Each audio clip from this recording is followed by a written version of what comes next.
हे मन, तुम अनुराग पूर्वक श्री राम जी के पवित्र नाम का जप करो।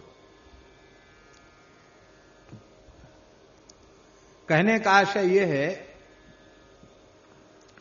तद जपस तदर्थ भावनम, महर्षि पतंजलि का सूत्र है।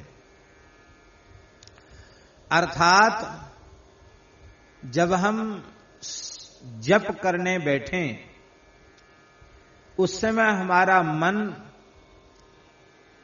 मंत्र, मंत्रार्थ, मंत्र के प्रतिपाद्य देवता, मंत्र का छंद, मंत्र के ऋषि, इनके अतिरिक्त हमारा मन अन्यत्र कहीं न जाए। मंत्र का जो प्रतिपाद्य देव है उसके स्वरूप में हमारा मन रमण करने लग जाए। ये कब होगा? जब अनुराग पूर्वक हम नाम जप करेंगे। ये महाराज जी जो भाएं कुभाएं अन खालस हूं नाम जपत मंगल दिस्तस हूं, इसका आशय यह कभी नहीं निकलना चाहिए कि भाव से कुभाव से अन्न खा के आलस से कैसे, ऐसा नहीं। इसका अर्थ है कि तुम अनुराग पूर्वक जपने की पात्रता तुम्हारी नहीं है तो कोई बात नहीं, भाव से जपो, कुभाव से जपो, अन्न खा के जपो, आलस में जपो।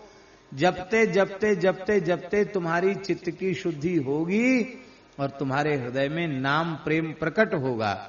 नाम का स्वाद मिलते ही अनुराग जगेगा और फिर तुम प्रेम पूर्वक नाम जप करोगे तो नाम के स्वाद का अनुभव तुम्हें होगा। अनुराग पूर्वक नाम जप क्या है? इस संबंध में हमें श्रीमद् चैतन्य महाप्रभु का स्मरण होता है।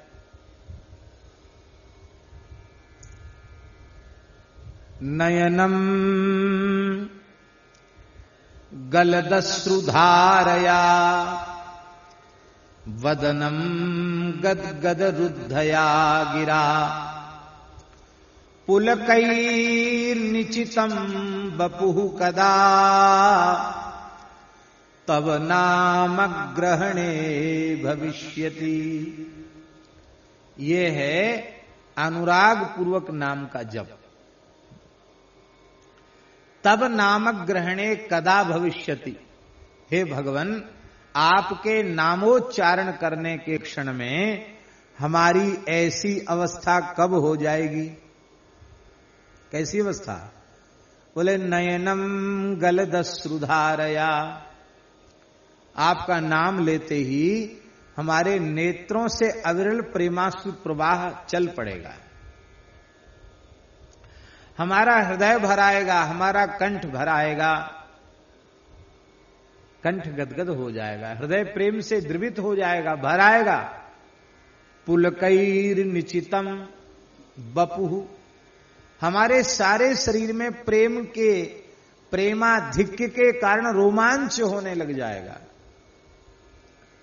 ऐसा यदि नाम स्मरण काल में होने लग जाए तो समझ लेना चाहिए कि अनुराग पूर्वक नाम का स्मरण बन रहा है।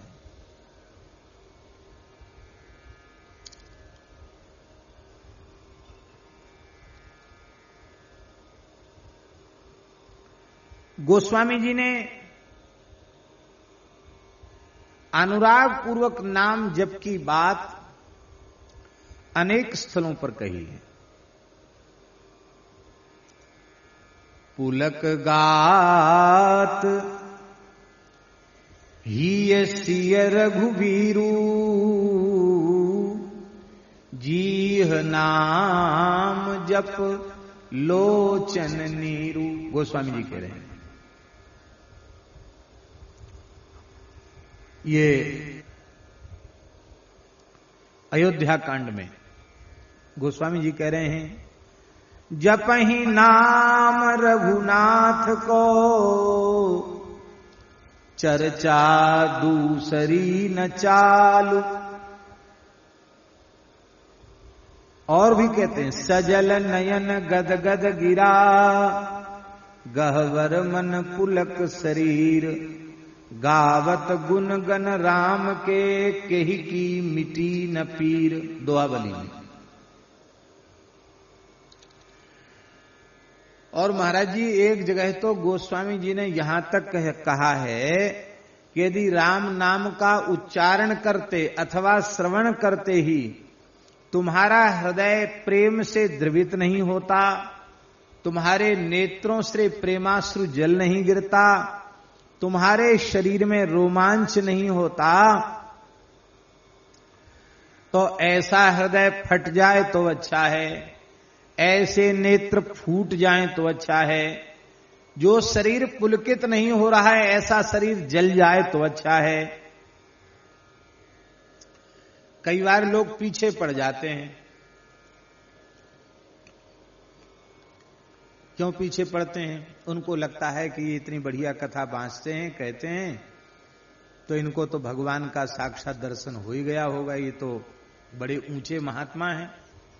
भोले भाले लोग ऐसा ही समझते हैं। पर यहां क्या हालत है ये तो सर्वांतर्यामी रघुनाथ जी से कुछ छिपा हुआ नहीं है। स्वयं भी जानते हैं और सर्वांतर्यामी राम जी तो सब जानते ही हैं। तो वो कहते हैं कि बस महाराज दर्शन करा दो और समय और दे दो कि कब तक दर्शन हो जाएगा। लो साहब। फिर कुछ लोग कहते हैं कि कितना लाख कितना करोड़ जपने से हो जाएगा। मानो वो लाख करोड़ की कीमत देकर खरीद लेंगे।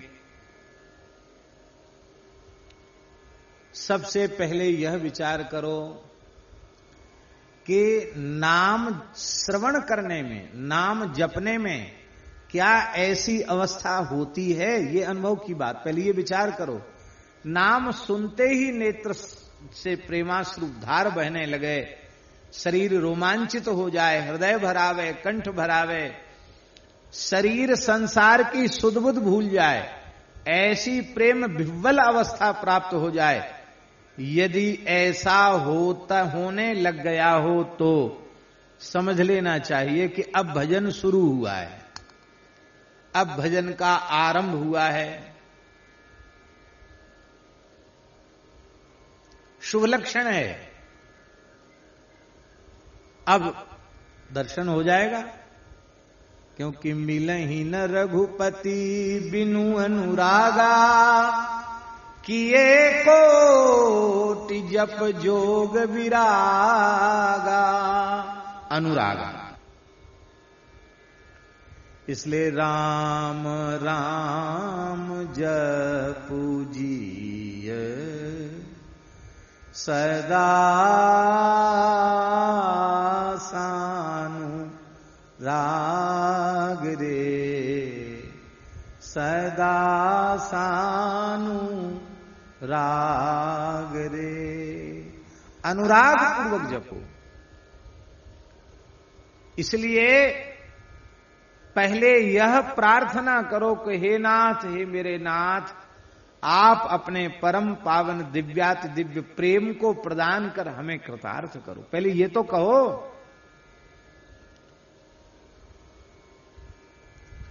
और प्रेम मिलता है किसको?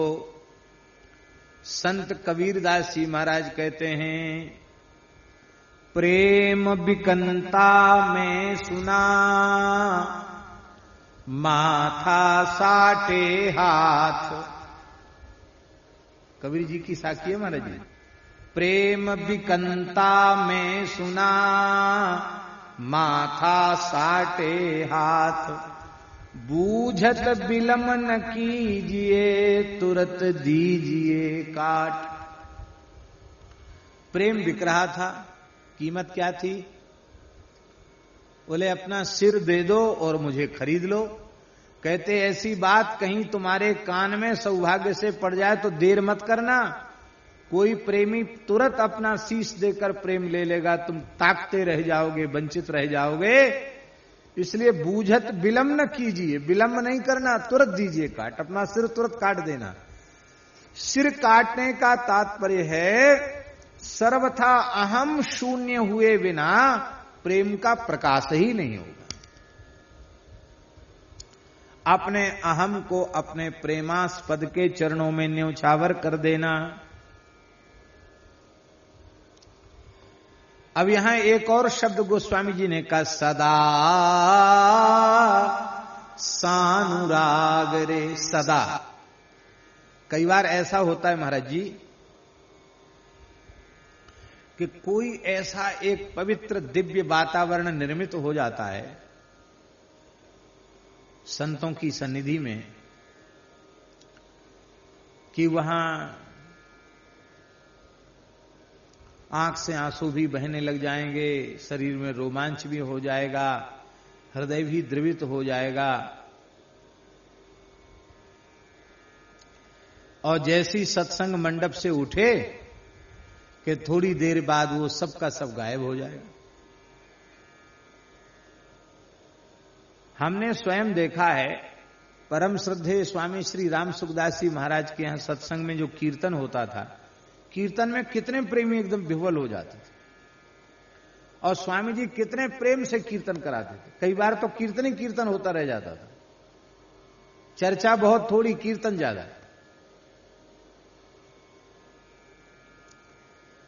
तो एक दो क्षण के लिए वह प्रेम की कुछ स्थिति आई, बाद में वो उड़ गई कपूर के समान।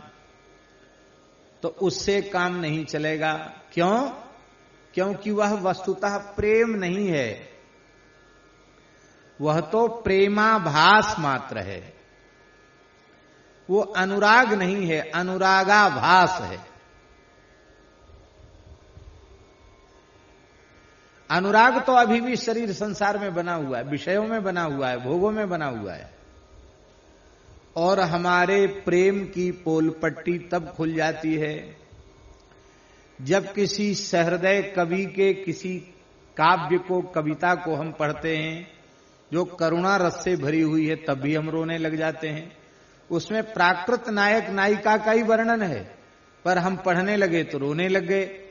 हमने कोई ऐसी कहानी पढ़ ली, कोई ऐसा उपन्यास पढ़ लिया जिसमें भाव पक्ष को बहुत एकदम उन्नत रूप में प्रस्तुत किया गया हो, तो उसको पढ़ करके भी लोग रोने लग जाते हैं। अरे कहां तक कहें, टीवी सिनेमा देख करके भी लोग रोना शुरू कर देते हैं। तब हमारे प्रेम की पोल पट्टी खुल जाती है। इसलिए सदा, क्षण दो क्षण से काम नहीं चलेगा। अनुराग पूर्वक तुम सदा सर्वदा नाम जप करो। सदा के ऊपर खूब जोर गोस्वामी जी ने दिया है। बहुत से लोग सत्पुरुषों के संपर्क में आते हैं, सत्संग में बैठते हैं और उनके चित्त पर सत्संग का प्रभाव पड़ता है। फिर वे निश्चय कर लेते हैं कि बस अब हम अपने जीवन की दिशा आज से ही बदलने का निश्चय करते हैं।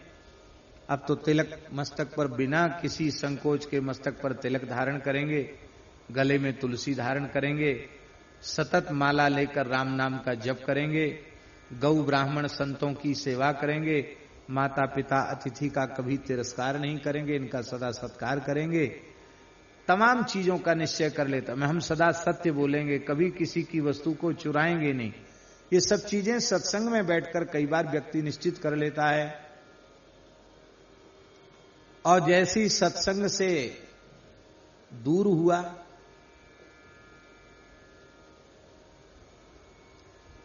अब यहां इतना ऊंचा अचला पहन रहे हो और ऐसे खाली बनियान में, खाली एक चद्दर ओढ़ के रह रहे हो, घर जाओगे तो ऐसे तो नहीं रहोगे।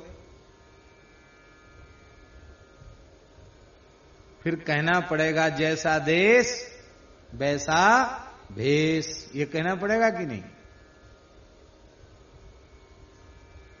जैसा देश वैसा भेष हो जाएगा। फिर इसी को साधुओं में कहते हैं, नई भक्ति 9 दिन, खेचा तानी 10 दिन। और ऐसे ऐसे संसार में लोग मिलेंगे, वो देखते ही कहना, अरे क्या हो गया तुम्हें, इतने अच्छे भले आदमी, पागल हो गए हो क्या? इतना लंबा चौड़ा तिलक लगा लिया, ये दाढ़ी रखा लिया, ये क्या हो गया तुमको? रे कुछ पढ़े लिखे हो कि ऐसे निरक्षर भट्टाचार्य हो? बहुत से लोग कहेंगे सन्यास ले लिया है क्या?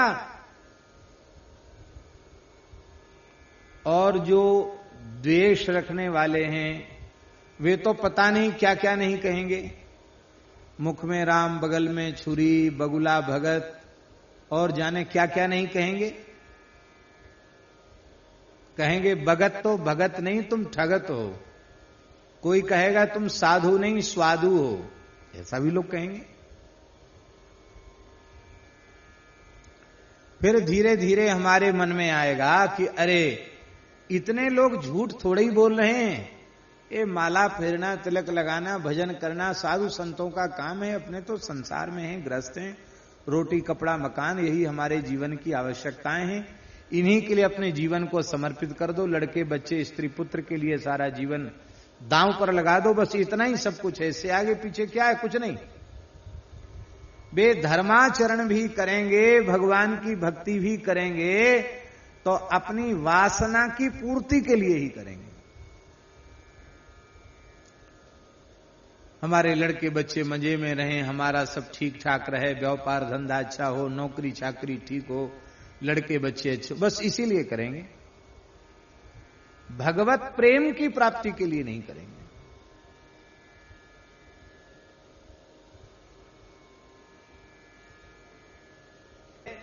कि झूठी बात भी कई बार और कई प्रकार से कई लोगों के द्वारा जब कही जाती है तो बुद्धिमान व्यक्ति के चित्त में भी भ्रम उत्पन्न हो जाता है। उसको लगता नहीं ये जो बात हम समझ रहे थे यही गलत है, और झूठ को ही सत्य और सत्य को ही झूठ समझने लग जाता है। इसीलिए यह बात कही गई, तजो मन हरि विमुखन को संग, जिनके संग कुमति मति उपजय, परत भजन में भंग, तजो मन हरि विमुखन को संग।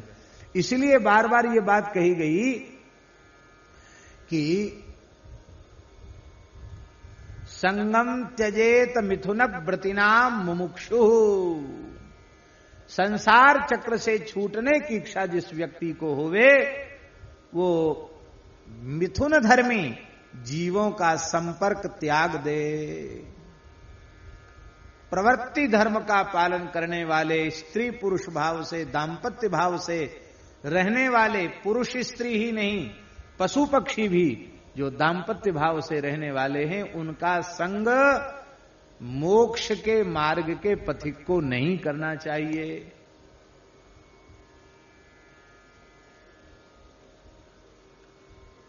क्योंकि कुसंग के, वासना के मलिन संस्कार अनेकों जन्मों से चित्त पर पड़े हुए हैं, और सत्संग के संस्कार अभी किसी सत्पुरुष की कृपा से उनकी वाणी के माध्यम से पड़ रहे हैं, तो उनको मिटने में देर नहीं लगेगी, और उन पुराने दूषित संस्कारों को पुनः उद्बुद्ध होने में भी देर नहीं लगेगी। इसलिए दीर्घ काल तक महापुरुषों का संग करने की बात कही गई है। और ये कब होगा? जब सदा सर्वदा नई भक्ति 9 दिन खेचा तानी 10 दिन नहीं, कि पहले 300-300 माला, 500-500 माला, फिर 5 माला भी जय सिया राम, ऐसे नहीं होगा। हमारा भजन, हमारा साधन बढ़ना चाहिए। दुनिया के किसी कोने में जाओगे, यदि तुम स्वयं सावधान नहीं हो तो कहीं भी कुसंग का अभाव नहीं है। सब जगह कुसंग मिलेगा, तीर्थ में, धाम में, मठ मंदिरों में, आश्रमों में भी कुसंग मिलेगा। अब हम सत्संग कैसे प्राप्त करें, ये अपने स्वयं की सावधानी और स्वयं के विवेक के ऊपर है।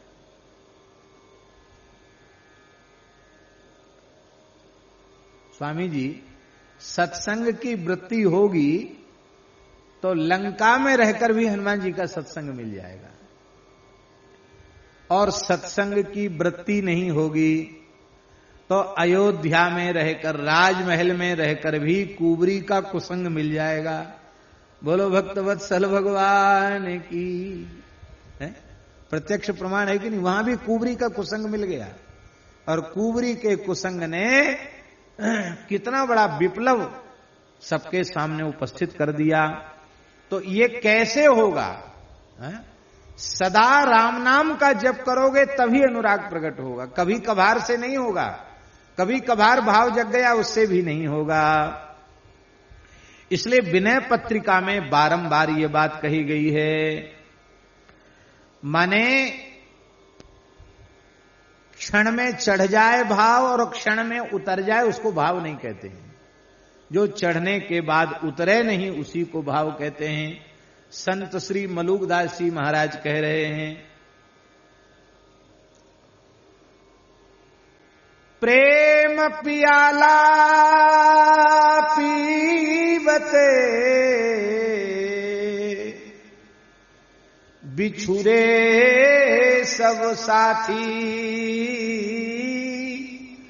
8 प्रहर झूमत रहूं ज्यों मदमाता थी।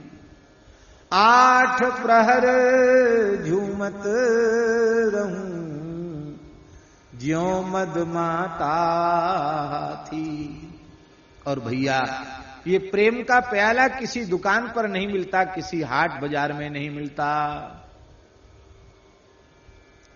ये प्रेम का प्याला, ये प्रेम का प्याला क्या है? ये कथा कीर्तन ही प्रेम का प्याला है, जिसे पिलाने वाले संत सद्गुरु हैं। और यह जब जीव प्रेम से पी लेता है तो फिर सब कुछ भूल जाता है। इसलिए सदा सानुराग रे, आप सुन चुके हैं, सदा राम जप बूढ़ मन बार बारम। सदा शब्द, कई जगह सदा शब्द का प्रयोग किया है। कहते भाई ये सदा अनुराग पूर्वक नाम जप करो, इस पर आप इतना जोर क्यों दे रहे हो?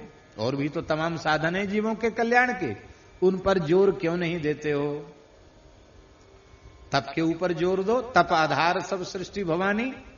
वैराग्य के ऊपर जोर दो, त्यागात शांतिरनंतरम। त्याग कितनी ऊंची चीज है, त्याग से भगवत प्राप्ति।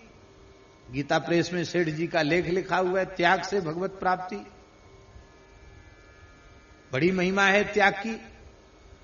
परम श्रद्धेय स्वामी श्री राम सुखदास जी महाराज की वाणी से तो पद पद पर त्याग झलकता था, छलकता था त्याग। क्यों? उनका जीवन स्वयं का ऐसा ही था। इस शताब्दी में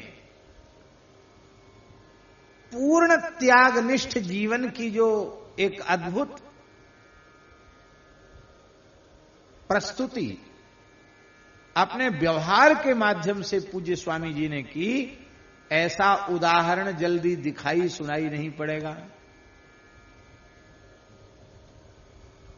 तो तमाम साधन है, वैराग्य है, योग है, ज्ञान है, तप है। यज्ञानाम जप यज्ञोस्मि, जप है। तो इनकी बात क्यों नहीं कहते हो? तो गोस्वामी जी ने उसके लिए भी कहा, कलीना विराग जोग,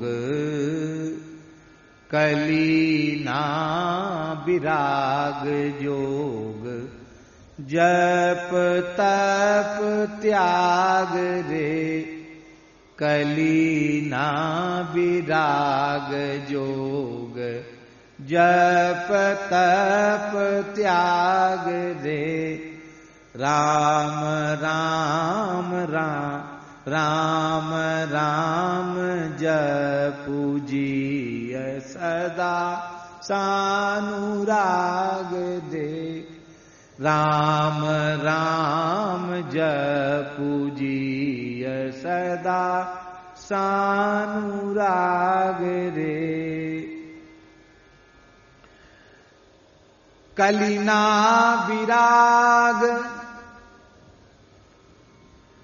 देखो इसका अर्थ ये नहीं है कि वैराग्य योग तप त्याग इनका त्याग कर देना चाहिए। इसका अर्थ ये न लगा लेना, राम नाम से विमुख होकर केवल इन्हीं का आश्रय लेकर तुम अपना कल्याण करना चाहोगे तो वह तुम्हारा मनोरथ कैसा होगा जानते हैं? स्वाप्न पदार्थ के समान होगा। स्वप्न में आपको बहुत जोर की भूख लगी थी, आप सो गए।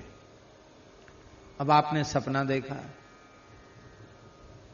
स्वप्न में आपने देखा कि खूब बढ़िया बढ़िया लड्डू, कचौड़ी, गुलाब जामुन, इमरती, बालूशाही और जाने क्या क्या व्यंजन पकवान बढ़िया बढ़िया सामने परोसे हैं। और तुरंत हमने सत्यन त्वरतेन परिशिंचामि कहा, ओम अमृतोपस्तरण में से स्वाहा करके आचमन कर लिया और बस ओम प्राणाय स्वाहा, अपानाय स्वाहा, व्यानाय स्वाहा पंचग्रास करके पाना ही चाहते, भी आचमन ही किया था। तब तक खटपट हो गई और नींद खुल गई। अब बोलो, अब कहां गया वो बढ़िया थाल, लड्डू, कचौड़ी, गुलाब जामुन, मालपुआ, रबड़ी, इमरती, मलाई, ये सब कहां चली गई? रो बैठ के। भूख बुझ गई? भूख तो नहीं बुझी।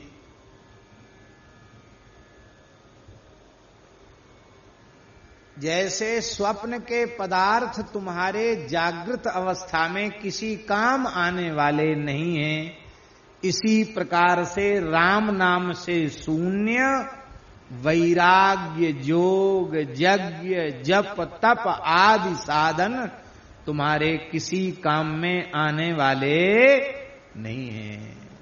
स्वाप्न पदार्थ के समान, उनसे किसी भी प्रयोजन की सिद्धि होने वाली नहीं है।